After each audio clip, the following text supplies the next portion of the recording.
إن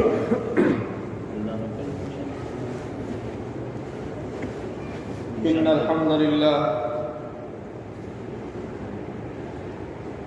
لله وكفى وسلام على عباده الذين اصطفى أما بعد فأعوذ بالله من الشيطان الرجيم بسم الله الرحمن الرحيم وإذ ابتلى إبراهيم ربه بكلمات فأتمهن صدق اللہ العظیم۔ محترم بھائیو، دوستو، بزرگو، آج میں آپ حضرات کے سامنے موحد اعظم، مشہور بت سکن، معمار کعبہ حضرت ابراہیم علیہ السلام کا مختصراً کچھ تذکرہ کرنا چاہتا ہوں۔ محترم بھائیو، دوستو، بزرگو، دنیا کے اندر تو بڑا بننے کے لیے کبھی اونھے سیدھے داؤں پہ چل جاتے ہیں، سفارش کے ذریعے نااہلوں کو بڑے بڑے عہدے مل جایا کرتے ہیں، مال کے ذریعے جاہلوں کو بڑی بڑی ڈگریاں مل جایا کرتی ہے، لیکن یہ بات یاد رکھیے کہ اللہ کے نزدیک بڑا بننے کے لیے اور اس کا قرب حاصل کرنے کے لیے اس میں سے کوئی بھی حربہ کام نہیں آتا، بلکہ اللہ تبارک و تعالی جس بندے کو اپنا محبوب اور قریب کرنا چاہتے ہیں، اللہ تبارک و تعالی اس بندے کو آزماتا ہے۔ اور اسلامی روایات سے یہ بات معلوم ہوتی ہے کہ جو بندہ اللہ سے جتنا قریب ہوتا ہے، اللہ تبارک و تعالی اس کو اتنا ہی آزماتا ہے۔ اللہ کے یہاں زبانی داؤ نہیں چلتے، اللہ آزما کر دیکھتا ہے کہ یہ اپنے دعوے کے اندر کتنا سچا ہے، کہ یہ صرف زبانی مجھ سے محبت کرتا ہے، اللہ آزماتا ہے۔ حضرت ابراہیم علیہ السلام کو اللہ تبارک و تعالیٰ نے اپنا خلیل بنایا، دنیا کی امامت و قیادت کے منصب عظیم پر فائز فرمایا۔ آخر حضرت ابراہیم علیہ السلام کی کون سی خصوصیات تھی جن کی بنیاد کے اوپر ان کو اتنا بڑا عظیم منصب عطا فرمایا؟ اسی لیے اللہ تبارک و تعالیٰ نے حضرت ابراہیم علیہ السلام کو جن امتحان اور جن آزمائشوں کے گزارا ہے، جن کے نتیجے کے اندر ان کو اتنے بڑے منصب کے اوپر فائز فرمایا ہے، ان سارے امتحانات اور آزمائش کو اللہ تبارک و تعالیٰ نے قرآن پاک کے اندر صاف اور کھول کر بیان کیا ہے۔ آج میں آپ حضرات کے سامنے انہی آزمائش کو مختصراً عرض کر دینا مناسب سمجھتا ہوں۔ محترم بھائیوں، سب سے پہلی آزمائش اور سب سے پہلا امتحان حضرت ابراہیم علیہ السلام کا یہ ہوا کہ آپ نے جس گھر کے اندر آنکھ کھولی، اس گھر کا سربراہ یعنی آپ کا باپ آزر بت پرست ہی نہیں بلکہ بت ساز اور بت فروش بھی تھا۔ یاد رکھیے، انسان کے لیے خاندانی روایات سے بغاوت کرنا بڑا مشکل ہوتا ہے۔ اکثر لوگوں کی گمراہی کا سبب ہی یہ چیز بنی ہے کہ وہ اپنے آباء و اجداد کے دین سے پھر نہیں سکتے تھے، ان کی خلاف ورزی نہیں کر سکتے تھے، بلکہ وہ لوگ تو ان کی تقلید کو قومی اور خاندانی فرد تصور کیا کرتے تھے۔ اللہ کے رسول صلی اللہ علیہ وسلم کے چچا کو معلوم تھا کہ میرے بھتیجے کا دین برحق ہے، لیکن ان کو یہی بات آڑ بنی ہوئی تھی، قالوا وجدنا آباءنا، اگر میں اس موقع کے اوپر پھر گیا تو لوگ یوں کہیں گے کہ موت کے خوف سے اپنے آباء و اجداد کے دین سے پھر گیا، حالانکہ معلوم تھا کہ میرا بھتیجا حق کہہ رہا ہے۔ تو انسان کے لیے خاندانی روایات سے بغاوت کرنا بڑا مشکل ہوتا ہے، اور قرآن پاک نے اس طرح کی بت پرستی کو کم عقلی اور جہالت کا نتیجہ بتایا ہے۔ لیکن حضرت ابراہیم علیہ السلام نے اپنے باپ کا احترام کرتے ہوئے آپ کے سامنے ان کی غلطی کو واضح فرمایا اور یہ بات ارشاد فرمائی کہ ابا جان آخر تم ان بتوں کی جو نہ دیکھ سکتے ہیں، نہ بول سکتے ہیں، نہ نفع پہنچا سکتے ہیں، نہ نقصان پہنچا سکتے ہیں، آپ ان بتوں کی پیروی کیوں کرتے ہیں؟ اذ قال لأبيه يا أبت لم تعبد ما لا يسمع ولا يبصر ولا يغني عنك شيئا، بلکہ ان بتوں کی بیچارگی کا تو یہ عالم ہے کہ وہ خود اٹھانے بٹھانے اور رکھنے کے محتاج ہے، آپ ان کی پیروی کیوں کرتے ہیں؟ معرفت الہی کے لیے جس راستے کا آپ نے انتخاب فرمایا ہے وہ بالکل سراسر غلط اور باطل ہے۔ اگر آپ یہ چاہتے ہیں کہ سیدھے راستے کے اوپر آ جاوے تو آپ میری اتباع کیجئے، میں آپ کو راہ راست کے اوپر اور ہدایت کے اوپر لے کر آؤں گا، اس لیے کہ میرے پاس وہ علم ہے جو آپ کے پاس اس کا علم نہیں ہے۔ آپ کے پاس دنیا کمانے کا علم ہے، آپ کے پاس سنگ تراشی کا علم ہے، دنیا کے علوم ہے، لیکن معرفت الہی کا علم میرے پاس ہے، اس لیے آپ میری اتباع کیجئے۔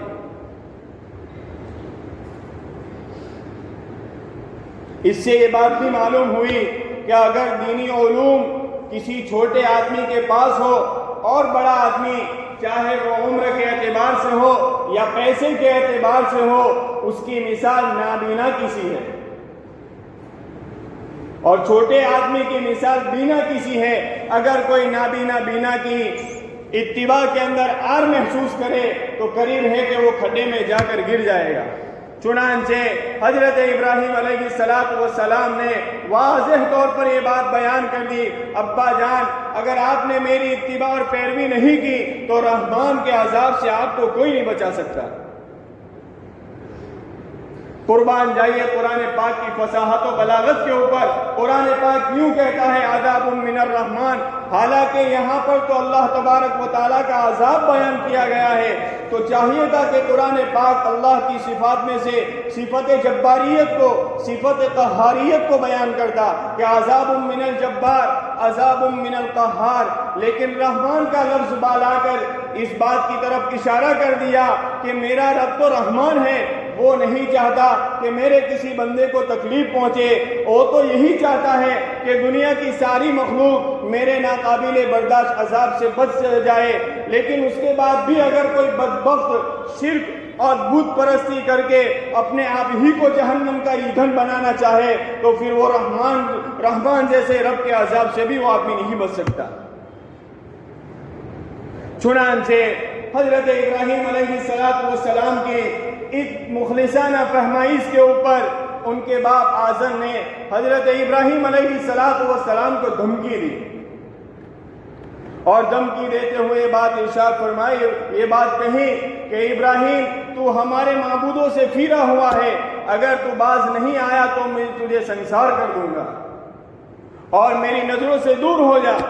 حضرت ابراہیم علیہ السلام نے اپنے باپ کی دھمکی کا جواب دھمکی سے نہیں دیا بلکہ نرم آواز کے اندر جواب دیا اور کہا کہ ابا جان اگر یہ بات یہی ہے تو آج سے میرا اور آپ کا سلام ہے۔ قال سلام علی سأستغفر لك ربی انه كان بی حفیہ، کہ اگر یہی بات ہے تو آج سے میرا اور آپ کا سلام ہے، میں کبھی بھی خدا پاک کے دین کو نہیں چھوڑ سکتا، میں پیغمبر حق کو کبھی نہیں چھوڑ سکتا، اور میں زندگی پر کبھی بھی بت پرستی نہیں کر سکتا۔ ہاں البتہ میں غائبانہ طور پر آپ کے لیے دعا کروں گا تاکہ آپ بھی اللہ کے عذاب سے بچ جاوے اور آپ جہنم کا ایندھن ہونے سے بچ جاوے۔ یہ سب سے پہلا حضرت ابراہیم علیہ السلام کا امتحان تھا کہ جس گھر کے اندر آپ نے آنکھ کھولی اس گھر کے اندر ان کا باپ بت پرست ہی نہیں بلکہ بت فروش تھا۔ دوسرا امتحان، دوسری آزمائش حضرت ابراہیم علیہ السلام کی یہ ہوئی کہ اللہ تبارک و تعالیٰ نے پوری قوم کی قوم بت پرستی کے اندر مبتلا تھی، آپ کو ان تمام سے مختلف ان کے عقائد اور رسوم سے مختلف ایک دین حنیف آپ کو عطا کیا گیا اور ان کی تبلیغ کا بار غرہ آپ کے اوپر ڈالا گیا اور قوم کو تبلیغ کرنا اور خدا وحدہ لا شریک لہ کی طرف دعوت دینے کا بار غرہ آپ کے اوپر ڈالا گیا۔ حضرت ابراہیم علیہ السلام نے تبلیغ کا آغاز تو اپنے گھر ہی سے شروع کر دیا تھا، اور دعوت و تبلیغ کا اصول بھی یہی ہے کہ آدمی سب سے پہلے اپنے گھر کی فکر کرے۔ اللہ پاک کو ایسا داعی ہرگز پسند نہیں ہے جو دعوت و تبلیغ کا کام عالم میں لے کر پھرے اور گھر کو نظر انداز کرے۔ اللہ تبارک و تعالیٰ نے حضرت نبی کریم صلی اللہ علیہ وسلم کو یہی حکم دیا تھا، وَأَنذِرْ عَشِيرَتَكَ الْأَقْرَبِينَ، کہ سب سے پہلے آپ اپنے قریبی رشتہ داروں کو ڈرائیے۔ تو حضرت ابراہیم علیہ السلام نے دعوت کا آغاز تو اپنے گھر ہی سے شروع کر دیا تھا، ایک پیغمبرانہ جرأت و ہمت کے ساتھ بے خوف و خطر قوم کو خدائے وحدہ لا شریک لہ کی طرف بلایا، اور بت پرستی کی شرمناک رسم کی خرابیاں مختلف عنوانات سے ان کے سامنے بیان کی۔ عملی طور پر بتوں کے خلاف جہاد کیا، پوری قوم کی قوم آمدہ جنگ و جدار ہو گئی۔ بادشاہ وقت نمرود نے آپ کو آگ کے اندر ڈال دینے کا فیصلہ کر لیا۔ خدا کا پیغمبر ان ساری بلاؤں کے اوپر اپنے آپ کو آگ کے اندر ڈال دینے کے لیے پیش کر دیا، چنانچہ آگ کے اندر ڈالا گیا۔ اللہ تبارک و تعالیٰ نے اپنے خلیل کو اس امتحان میں کامیاب دیکھا تو فوراً ڈائریکٹ آگ کو حکم دیا، قُلْنَا يَا نَارُ كُونِي بَرْدًا وَسَلَامًا عَلَىٰ إِبْرَاهِيمَ، کہ آگ تو ابراہیم کے اوپر ٹھنڈی اور سلامتی والی بن جا۔ یہ دوسرا امتحان تھا۔ تیسرا امتحان آپ کا ترک وطن کی صلاحیت کے اندر ہوا۔ وطن سے محبت ہر انسان کے فطرت کے اندر ہے، اور اگر یہ جائز حد میں رہ کر ہو تو اسلام بھی اس کی اجازت دیتا ہے۔ اللہ کے رسول صلی اللہ علیہ وسلم کو اور صحابہ کو مکہ سے بے حد محبت تھی، بلکہ آپ کو یہ بات سن کر تعجب ہوگا کہ حضرت بلال حبشی رضی اللہ تعالیٰ عنہ جب مکہ سے ہجرت کر کے مدینہ گئے تو مدینہ کے اندر بسا اوقات وہ مکہ کی گھاس اور وہاں کی پہاڑوں کو یاد کر کے، اس کے مکہ کی پہاڑوں اور گھاسوں کو یاد کر کے اشعار پڑھا کرتے تھے۔ حالانکہ مکہ کے اندر آپ کے اوپر جو ظلم ہوئے ہیں آپ سب لوگ جانتے ہیں۔ تو وطن سے محبت انسان کی فطرت میں ہے، چنانچہ اب آپ کے تیسرا امتحان ترک وطن کی صلاحیت کے اندر ہوا، اور اللہ تبارک و تعالیٰ نے حکم دیا، اے ابراہیم یہاں سے سفر کر جاؤ اور ملک شام کی طرف روانہ ہو جاؤ۔ حضرت ابراہیم علیہ السلام اللہ تبارک و تعالیٰ کا حکم پورا کرنے کے لیے آپ نے وطن کو بھی خیر بات کہہ دیا اور ملک شام کی طرف روانہ ہوئے۔ ابھی تو ملک شام میں قیام کیا ہی تھا کہ ایک اور امتحان آیا کہ اب یہاں سے بھی سفر کر جاؤ۔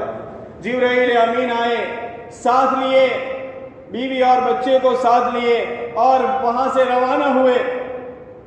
جہاں کہیں سرسبز و شاداب جگہ نظر آتی، حضرت ابراہیم فرماتے کہ جبرائیل یہاں ٹھہرا دیجئے۔ جبرائیل فرماتے نہیں، یہاں کا حکم نہیں ہے، منزل آگے ہے۔ جب وہ خشک ریگستان اور گرم پہاڑ کا علاقہ آ جاتا ہے جہاں آگے چل کر کسی وقت کعبۃ اللہ کی تعمیر اور شہر مکہ کی بستی بسانا مقدر تھا، وہاں پر بیوی اور بچے کو اور حضرت ابراہیم کو وہاں پر اتارتے ہیں۔ ابھی تو وہاں پر قیام کیا ہی تھا کہ اب حضرت ابراہیم علیہ السلام کو یہ حکم ملتا ہے کہ بیوی اور بچے کو یہاں چھوڑ دے اور خود ملک شام کی طرف واپس روانہ ہو جاوے۔ اللہ کا پیغمبر، اللہ کا خلیل، اللہ کا حکم پاتے ہی اٹھ کھڑا ہوتا ہے، اور اللہ کا حکم پورا کرنے میں اتنی تاخیر بھی گوارا نہیں کہ کم از کم اپنی بیوی کو ہی بتا دے۔ چنانچہ حضرت حاجرہ جب آپ کو جاتے ہوئے دیکھتی ہے تو پکارتی ہے کہ اللہ کے خلیل، ہمیں اس لغودک جنگل کے اندر چھوڑ کر کہاں جا رہے ہو؟ ہمیں یہاں پر اکیلے چھوڑ کر کہاں جا رہے ہو؟ لیکن آپ اس کا جواب نہیں دیتے۔ آخر بیوی بھی خلیل اللہ کی بیوی تھی، سمجھ جاتی ہے کہ ماجرا کیا ہے۔ فرماتی ہے، کیا آپ کو اللہ کا کوئی حکم ملا ہے؟ حضرت خلیل فرماتے ہیں، ہاں مجھے اللہ کا حکم ملا ہے۔ جب حکم خداوندی کا علم حضرت حاجرہ کو ہو جاتا ہے تو نہایت اطمینان کے ساتھ کہتی ہے، جائیے جائیے، جس مالک نے آپ کو چلے جانے کا حکم دیا ہے وہ مالک ہمیں اس لغودک جنگل کے اندر بھی ضائع نہیں کرے گا۔ چنانچہ حضرت ابراہیم چلتے ہیں یہاں تک کہ جب بیوی اور بچے آنکھوں سے اوجھل ہو جاتے ہیں اس وقت حضرت ابراہیم اس وقت وہاں پر ایک بہت ہی نہایت اور بہت ہی عمدہ دعا اللہ تبارک و تعالیٰ کی بارگاہ کے اندر مانگتے ہیں، جس کو شاعر نے اس طرح بیان کیا ہے: سحر کے وقت ابراہیم نے اٹھ کر دعا مانگی، سحر کے وقت ابراہیم نے اٹھ کر دعا مانگی، سکون قلب مانگا، کھوئے تسلیم و رضا مانگی کہ اے مالک عمل کو تابع ارشاد کرتا ہوں، میں بیوی اور بچے کو یہاں آباد کرتا ہوں، اسی سنسار وادی میں انہیں روزی کا ساما دے، اسی بے برگ و باری کو شان سد بہارا دے، الہی نسل اسماعیل بڑھ کر ایک قوم ہو جاوے، الہی نسل اسماعیل بڑھ کر ایک قوم ہو جاوے، یہ قوم ایک روز پابند صلاۃ و صوم ہو جاوے۔ حضرت ابراہیم علیہ السلام نے اس موقع کے اوپر یہ دعا مانگی تھی۔ چنانچہ حضرت ہاجرہ اپنے شیرخوار بچے کے ساتھ اس لقودک جنگل کے اندر وقت گزارنے لگتی ہے، پیاس کی شدت پانی کی تلاش پر مجبور کرتی ہے، بچے کو کھلے میدان میں چھوڑ کر صفا اور مروہ کی طرف چڑھتی اترتی رہتی ہے کہ کہیں پانی کے آثار نظر آ جاوے یا کوئی انسان نظر آ جاوے جس سے کچھ معلومات حاصل کرے۔ 7 مرتبہ کی دوڑ و دھوپ ختم کرنے کے بعد بچے کے پاس واپس آ جاتی ہے۔ اللہ تبارک و تعالیٰ کو یہ ادا اتنی پسند آئی، قیامت تک آنے والی نسلوں کے لیے ایام حج کے اندر صفا اور مروہ کے درمیان 7 مرتبہ صحیح کرنا ضروری قرار دیا۔ دوڑ و دھوپ ختم کرنے کے بعد مایوس ہو کر بچے کے پاس آ جاتی ہے، رحمت خداوندی جوش میں آتی ہے، جبرائیل امین آتے ہیں، اس خشک ریگستان سے پانی کا چشمہ بہا دیتے ہیں جس کو آج میں اور آپ زمزم کے کنویں سے یاد کرتے ہیں۔ پانی کو دیکھ کر اول جانور آ جاتے ہیں، جانور کو دیکھ کر انسان آ جاتے ہیں، اور شہر مکہ کی بستی کو آہستہ آہستہ وہاں پر آباد ہونا شروع ہو جاتی ہے۔ چنانچہ یہ بچہ، شیرخوار بچہ جس کو حضرت اسماعیل کہا جاتا ہے، نشو و نما پاتے ہیں، کام کاج کے قابل ہو جاتے ہیں۔ حضرت ابراہیم علیہ السلام بارشادات ربانی گاہ گاہ تشریف لاتے ہیں اور پھر بیوی اور بچے کو دیکھ جاتے ہیں۔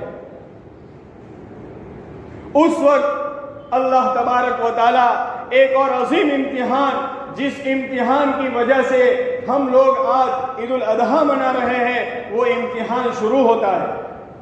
یہ بچہ حضرت اسماعیل اس بے کسی اور بے سر و سامانی میں پروان چڑھتا ہے، بظاہر اسباب باپ کی تربیت و شفقت سے بھی محروم رہا۔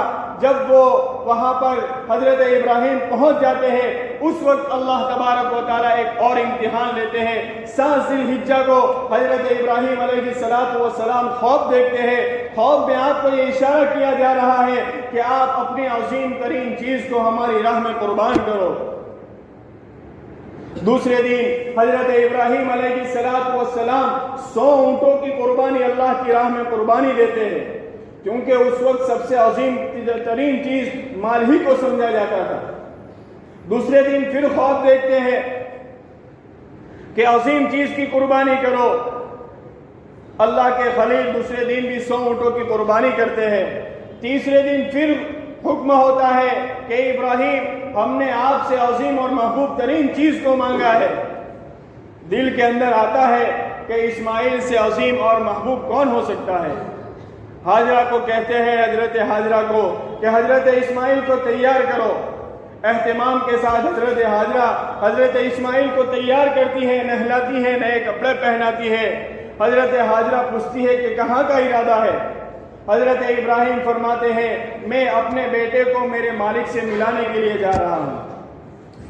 حقیقت حال سے آگاہ نہیں فرماتے تاکہ کہیں ایسا نہ ہو کہ ماں کی ممتا بیدار ہو جاوے اور میری خواب کی تعبیر شرمندہ تعبیر ہو کر رہ جاوے۔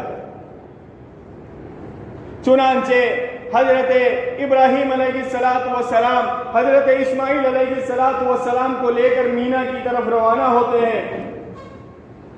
شیطان دیکھتا ہے کہ اللہ کا پیغمبر آج اپنے لکھتے لفتے جگر کی قربانی کر کے فقید المثال قائم کرنا چاہتا ہے۔ چنانچہ راستے کے اندر شیطان حضرت ابراہیم کو بہکاتا ہے۔ حضرت ابراہیم علیہ السلام شیطان کو بھگانے کے لیے 7 کنکریاں اس کو مارتے ہیں، دوبارہ بہکاتے ہیں، دوبارہ 7 کنکریاں مارتا ہے، تیسری مرتبہ بھی بہکاتا ہے، تیسری مرتبہ حضرت ابراہیم علیہ السلام شیطان کو اتنی زور سے کنکریاں مارتے ہیں کہ وہ شیطان وہاں سے بھاگ جاتا ہے۔ اراکین حج کے اندر آج بھی حجاج ان شیطانوں کو کنکریاں مار کر حضرت ابراہیم علیہ السلام کی یادگار کو زندہ جاوید کرتے ہیں۔ جب شیطان اپنے مقصد میں ناکام ہوتا ہے، مایوس ہو کر لوٹ جاتا ہے، پھر وہ سوچتا ہے کہ عورت تو بہرحال کمزور ہوا کرتی ہے، کیوں نہ اس کی کمزوری سے ہم فائدہ اٹھائے۔ چنانچہ وہ یہ سوچتا ہے کہ میں اگر حضرت حاجرہ کے پاس جاؤں گا اور اس کو بتاؤں گا تو ضرور اس نیک کام کے اندر وہ حضرت ابراہیم سے مزاحمت کرے گی۔ چنانچہ انسانی روح کے اندر شیطان حضرت حاجرہ کے دروازے پر پہنچتا ہے، دستک دیتا ہے۔ حضرت حاجرہ پوچھتی ہے کون ہے؟ کہتا ہے ابراہیم کہاں ہے؟ ابراہیم کہاں ہے؟ حضرت حاجرہ فرماتی ہے وہ تو اسماعیل کو لے کر کہیں گئے ہیں۔ شیطان کہتا ہے کہ وہ تو تمہارے لگتے جگر کو ذبح کرنے کے لیے لے جا رہے ہیں، اس کی قربانی کے لیے لے جا رہے ہیں، اس لیے آپ کے لیے ضروری ہے کہ آپ اس کو روکے، کہیں ایسا نہ ہو کہ وہ ضائع ہو جاوے اور زندگی پر آپ افسوس کرتی رہے۔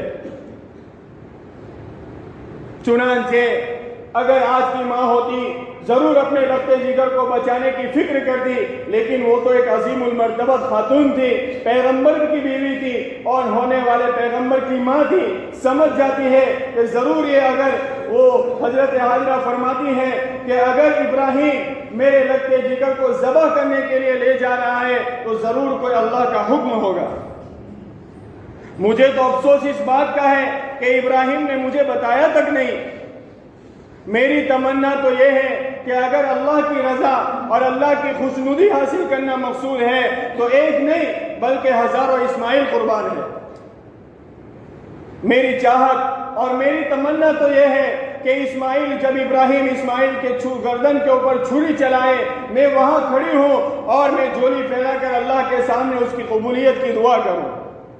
شیطان نے جب حضرت حاجرہ کا یہ جواب سنا، شیطان سمجھ گیا کہ جب عورت کے یہ جذبات ہیں تو خلیل کو اپنے بیٹے کی قربانی کرنے سے دنیا کی کوئی طاقت نہیں روک سکتی، کوئی طاقت نہیں روک سکتی۔ اس کے بعد حضرت ابراہیم علیہ السلام حضرت اسماعیل علیہ السلام کو مینا کی وادی میں لے گئے اور حضرت ابراہیم نے سوچا کہ آخر مجھے اللہ کا یہ حکم پورا کرنا ہی ہے، لیکن ذرا میں میرے بیٹے کی رائے کو تو معلوم کر لوں کہ اس کے کیا جذبات ہیں، اس کی کیا رائے ہے۔ چنانچہ حضرت ابراہیم علیہ السلام نے حضرت اسماعیل کی رائے کو معلوم کیا۔ یا بنی انی اری فی المنام انی اذبحک فانظر ماذا تری، اے بیٹے میں خواب میں دیکھ رہا ہوں کہ میں تجھ کو ذبح کر رہا ہوں، بتا تیری کیا رائے ہے۔ پدر بولا کہ بیٹا آج میں نے خواب دیکھا ہے، پدر بولا کہ بیٹا آج میں نے خواب دیکھا ہے، کتاب زندگی کا ایک نرالا باب دیکھا ہے، یہ دیکھا ہے کہ میں خود آپ تجھ کو ذبح کرتا ہوں، یہ دیکھا ہے کہ میں خود آپ تجھ کو ذبح کرتا ہوں، خدا کے نام پر تیرے لہو سے ہاتھ بھرتا ہوں۔ حضرت اسماعیل چاہتے تو منطقی کی جواب دے سکتے تھے کہ ابا جان یہ تو خواب ہے، اس کا حقیقی زندگی سے کیا تعلق، چھوڑیے نا۔ لیکن چونکہ اسماعیل بھی آگے چل کر پیغمبر بننے والے تھے، سمجھ گئے کہ جو کچھ بھی میرا باپ کہہ رہا ہے وہ میرے باپ کی بات نہیں ہے، بلکہ کہہ رہا ہے خلیل، لیکن بات ہے جلیل کی، اور اس کی تفسیر، خواب کی تفسیر میری قربانی کی تعبیر ہے، خواب کی تعبیر میری قربانی کی تفسیر ہے۔ چنانچہ حضرت اسماعیل علیہ السلام نے اپنی رائے پیش کی اور فرمایا افعل ما تؤمر ستجدنی انشاءاللہ من الصابرین۔ اے ابا جان، آپ کو جس چیز کا حکم کیا گیا ہے آپ اس کو کر گزرے، انشاءاللہ آپ مجھے صبر کرنے والوں میں سے پاؤ گے۔ انشاءاللہ کا لفظ یہ بتا رہا ہے کہ اس ننھے سے اسماعیل کا ایمان اور یقین بھی باپ کی طرح مضبوط تھا، باپ کی طرح مضبوط تھا۔ چنانچہ حضرت ابراہیم علیہ السلام نے کو جب بیٹے کی رائے معلوم ہو گئی اور تو بے حد خوش ہوئے اور شکر ادا کیا. پھر حضرت اسماعیل علیہ السلام نے فرمایا ابا جان میں ذہنی طور پر قربان ہونے کے لیے تو تیار ہوں لیکن میری چند وسیع نصیحتیں ہیں آپ اس کو اچھی طرح سمجھ لیں. سب سے پہلی بات تو یہ ہے کہ آپ جب مجھے ذبح کریں تو مجھے الٹا لٹا دیں. کہیں ایسا نہ ہو کہ نظروں کا ملاپ قربانی کے اندر حائل ہو جائے. دوسری بات میری یہ ہے کہ آپ اپنے آنکھ کے اوپر پٹی باندھ لیں کہیں ایسا نہ ہو کہ عین ذبح کرتے وقت شفقت پدری جوش میں آ جاوے اب آپ قربانی نہ کر پائے. اور تیسری بات یہ ہے کہ آپ ذبح کرتے وقت میرے ہاتھ اور پیروں کو باندھ دیں کہیں ایسا نہ ہو کہ تڑپنے میں جب آپ ذبح کریں میں تڑپتا رہوں اور تڑپ کے اندر کہیں میرے ہاتھ کہیں پیر آپ کو لگ جاوے اور آپ کی شان میں گستاخی ہو جاوے. اللہ اللہ کیا منظر ہوگا کیا منظر ہوگا. چنانچہ باپ اللہ کو راضی کرنے کے لیے بیٹے کی قربانی دینے کے لیے تیار ہے. بیٹا باپ اور اللہ کو راضی کرنے کے لیے قربان ہونے کے لیے تیار ہے. دونوں مطمئن ہیں ایک ذبح کرنے کے لیے دوسرا ذبح ہونے کے لیے. حضرت اسماعیل علیہ السلام نے پھر اپنی وفاداری کا ثبوت دیتے ہوئے فرمایا ابا جلدی کیجئے کہیں اللہ ہم سے ناراض نہ ہو جائے. بس یہ جملہ سننا تھا. حضرت ابراہیم علیہ السلام نے بے مثال قربانی کا بے مثال عمل شروع کیا. چنانچہ اپنے لتے جگر اور اپنے معصوم بچے کے جسم کے اوپر حضرت ابراہیم بیٹھ گئے. اللہ کا نام لیا چھری گردن کے اوپر رکھی چھری گردن کے اوپر رکھی. حضرت اسماعیل علیہ السلام نے پھر آواز دی ابا جان جلدی چلائیے کہیں اللہ ہم سے ناراض نہ ہو جاوے. چھری چلا رہے چھری چل نہیں رہی. حضرت اسماعیل فرماتے ابا ذرا زور لگائیے کہیں ایسا تو نہیں ہے کہ آپ تیز چھری کی جگہ آپ کن چھری کو استعمال کر رہے ہیں ذرا آپ چھری کو تیز کر لیجئے. حضرت ابراہیم علیہ السلام اس چھری کو تیز کرنے کے لیے پتھر کے اوپر پتھر پہ چلاتے ہیں پتھر ٹکڑے ٹکڑے ہو جاتے. خدا اللہ کا نبی ناراض ہوتا ہے غصے ہوتا ہے کہتا ظالم پتھر تو کاٹ رہی ہے لیکن انسان کے گلے کو نہیں کاٹ رہی. اللہ تبارک و تعالی چھری کو قوت گویائی عطا فرماتے ہیں اور کہتے ہیں کہ تو کہتا ہے کہ کاٹ اور اللہ کہتا ہے مت کاٹ بتا میں کس کی بات مانوں. حضرت اسماعیل علیہ السلام جب دیکھتے ہیں کہ میری قربانی پائے تکمیل کو نہیں پہنچ رہی ہے چھری اپنا کام نہیں کر رہی ہے پھر اپنی وفاداری کا ثبوت دیتے ہوئے فرماتے ہیں ابا جان ایسا لگتا ہے کہ ہماری قربانی کا یہ عمل اللہ کو محبوب اور پسندیدہ نہیں ہے. ذبح کرنے کا جو طریقہ ہے اللہ کے یہاں وہ پسندیدہ نہیں ہے. آپ ایک کام کریے کہ مجھے سیدھا لٹا دیجئے اپنی آنکھوں سے پٹی کھول دیجئے میرے ہاتھ پیر کو کھول دیجئے. یہ سب اس لیے ضروری ہے تاکہ آپ مجھے سیدھا لٹا کر ذبح کریں تو نظر بھی سامنے ہو اور چھری بھی چلے. میں اللہ کی جان کے اندر اللہ کی راہ کے اندر آزادی کے ساتھ قربانی پیش کر سکوں. اور میرے ہاتھ پیر اس لیے کھول دیجئے تاکہ آپ مجھے تڑپتا دیکھیں اور میں آپ کو اطمینان کے ساتھ دیکھوں. اس طرح ہماری قربانی بھی مکمل ہوگی اور اللہ کے دربار میں قبول بھی ہو جائے گی. چنانچہ حضرت ابراہیم علیہ السلام دوبارہ اسی طور کے اوپر اور اسی پر دوبارہ پھر قربانی کا عمل شروع کرتے ہیں. لیکن تاریخ گواہ ہے وہاں اسماعیل نہیں بلکہ ایک دمبا اللہ تبارک و تعالیٰ نے بھیجا وہ ذبح ہو رہا تھا. چھری چلاتے وقت حضرت ابراہیم علیہ السلام حضرت اسماعیل علیہ السلام کی ان ساری گفتگو سن کر علامہ اقبال یہاں پر تڑپ کر بول اٹھے یہ فیضان نظر تھا یا مکتب کی کرامت تھی. یہ فیضان نظر تھا یا مکتب کی کرامت تھی. کس نے سکھائے اسماعیل کو آداب فرزندی؟ اگر علامہ اقبال کے پاس میں ہوتا تو میں انہیں کہتا یہ فیضان نظر بھی ہے اور مکتب کی کرامت بھی ہے۔ نظر خلیل اللہ کی تھی اور ماں کی گود یہ حضرت حاجرہ کا مکتب تھا، کیونکہ بچے کے لیے سب سے پہلا مکتب ماں کی گود ہی ہوا کرتی ہے۔ تو بہرحال حضرت ابراہیم علیہ السلام چھری چلا رہے تھے اور کہہ رہے تھے اللہ اکبر اللہ اکبر۔ حضرت جبرائیل نے فرمایا لا الہ الا اللہ واللہ اکبر۔ حضرت اسماعیل بول اٹھے اللہ اکبر وللہ الحمد۔ اللہ تبارک و تعالیٰ کو حضرت جبرائیل، حضرت اسماعیل، حضرت ابراہیم کا یہ اپنے منہ سے نکلے ہوئے الفاظ اتنے پسند آئے کہ مسلمانوں کے دینی تہوار عید الاضحیٰ کے اندر مسلمانوں کے لیے اس کو ترانہ بنا دیا۔ آج بھی ہم لوگ بلند آواز سے اللہ اکبر کا ترانہ ہر فرض نماز کے بعد پڑھتے ہیں۔ تو اس طرح یہ قربانی اللہ تبارک و تعالیٰ نے جب حضرت ابراہیم علیہ السلام کو اپنی اس قربانی کے اندر امتحان کے اندر کامیاب دیکھا تو اللہ تبارک و تعالیٰ نے آپ کو بھی سرٹیفکیٹ عطا فرمایا اور کہا قد صدقت الرؤیا انا کذالک نجزی المحسنین۔ اے میرے خلیل تو نے خواب کو سچ کر کے دکھلا دیا۔ یہ تھی حضرت ابراہیم علیہ السلام کی وہ آزمائش، وہ قربانیاں۔ میرے لیے، میرے محترم بھائیوں، میرے لیے یہاں بیٹھ کر کہنا بہت آسان، آپ کے لیے سننا بہت آسان، لیکن ذرا اس منظر کے اوپر ہم غور کریں کہ آخر اس وقت کیا منظر ہوگا۔ کتابوں میں لکھا ہے آسمان کے فرشتے دنیا کی تاریخ میں 2 مرتبہ روئے ہیں۔ ایک مرتبہ تو وہ جب طائف کی گلیوں کے اندر ہمارے نبی کو پتھر مارے گئے تھے، اس وقت آسمان کے فرشتے روئے تھے، اور دوسری مرتبہ وہ جب حضرت ابراہیم اپنے لخت جگر کی قربانی کر رہے تھے، اس وقت آسمان کے فرشتے بھی روئے ہیں۔ بہرحال خلاصہ کلام یہ ہے حضرت ابراہیم علیہ السلام کی یہ سارے قربانیاں اور یہ سارے امتحان اللہ تبارک و تعالیٰ کی رضامندی اور خوشنودی حاصل کرنے کے لیے تھا۔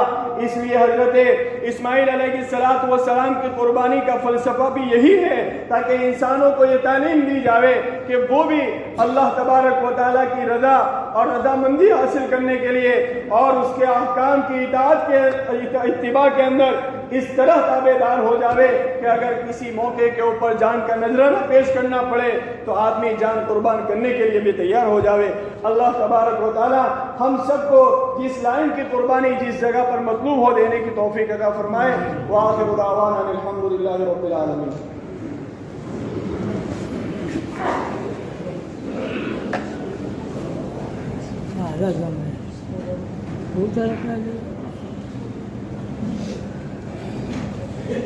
Yes.